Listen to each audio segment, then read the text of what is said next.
একদিকে লোহার শিকল, অন্যদিকে নবজাতকের কান্না। এই কেমন নিয়তি! জন্ম নিল এক নিষ্পাপ শিশু, কিন্তু তার প্রথম নিঃশ্বাস মিশে গেল কারাগারের ভারী বাতাসে। পিতার অপরাধের ছায়া আর মায়ের বন্দিদশা নিয়েই শুরু হলো তার জীবন।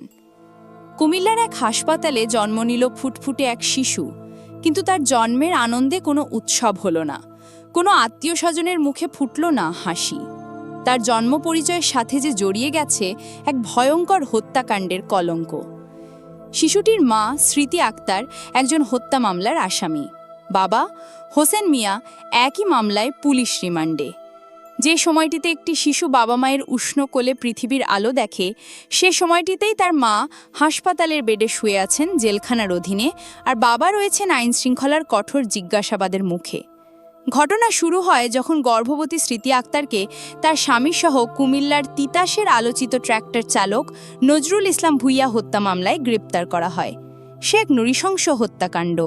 অভিযোগ, নজরুলকে হত্যার পর তার দেহ 4 খণ্ড করে গুম করার চেষ্টা করেছিল এই দম্পতি।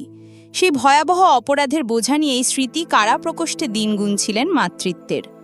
কারাগারের চিকিৎসকরা তার খেয়াল রেখেছেন, কিন্তু যা দিতে পারেননি তা হলো একটি নিরাপদ ও চিন্তামুক্ত পরিবেশ।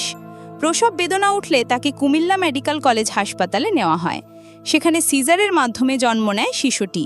কিন্তু তার জন্মের সনদে কে স্বাক্ষর করবে, কে দেবে ভরসা? পরিবারের কাউকে না পাওয়ায় কারাগার কর্তৃপক্ষই জরুরি অপারেশনের অনুমতি দেয়। জন্মদাতা বাবা যখন সন্তানের মুখ দেখা সৌভাগ্য থেকে বঞ্চিত, তখন কারাগারের সিনিয়র জেল সুপারকেই নিতে হলো অভিভাবকের ভূমিকা। আইন হয়তো তার নিজের পথে চলবে, বাবা মায়ের অপরাধের বিচার হবে, কিন্তু এই শিশুটির কি অপরাধ?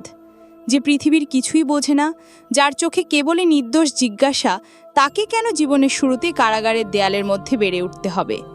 বাংলাদেশের আইন অনুযায়ী শিশুটি 6 বছর বয়স পর্যন্ত মায়ের সাথে কারাগারে থাকতে পারবে, কিন্তু এই 6 বছর তার কচি মনে কী প্রভাব ফেলবে? সে কি অন্য শিশুদের মতো স্বাভাবিক শৈশব পাবে? বাইরের পৃথিবীর আলো বাতাস, খেলাধুলা আর স্বজনদের ভালোবাসা ছাড়া তার মানসিক বিকাশ কি আদৌ সম্ভব? এই কান্না শুধু একটি শিশুর কান্না নয়, এ কান্না এক অভিশপ্ত শৈশবের। এ কান্না আমাদের সমাজ ব্যবস্থার কাছে কঠিন প্রশ্ন। যে হাতে সন্তানের নরম শরীর স্পর্শ করার কথা, সেই হাতেই যদি লেগে থাকে ভয়াবহ হত্যাকাণ্ডের অভিযোগের দাগ, তবে সেই সন্তানের ভবিষ্যৎ কি? আজ যখন আমরা সবাই নিজেদের ঘরে নিরাপদ, তখন এক নবজাতক কারাগারের ঠান্ডা পরিবেশে তার মায়ের বুকের উষ্ণতা খুঁজছে। তার ঘুম ভাঙবে হয়তো কয়েদিদের কোলাহলে, তার খেলা হবে হয়তো সীমিত জায়গার গণ্ডিতে। এই নিষ্পাপ শিশুটির জীবনের গল্প কিভাবে লেখা হবে তা আমাদের কারোরই জানা নেই। তবে তার জীবনের প্রথম অধ্যায়টি যে লেখা হলো কারাগারের ঠিকানায়, এর চেয়ে বড় ট্র্যাজেডি আর কি হতে পারে?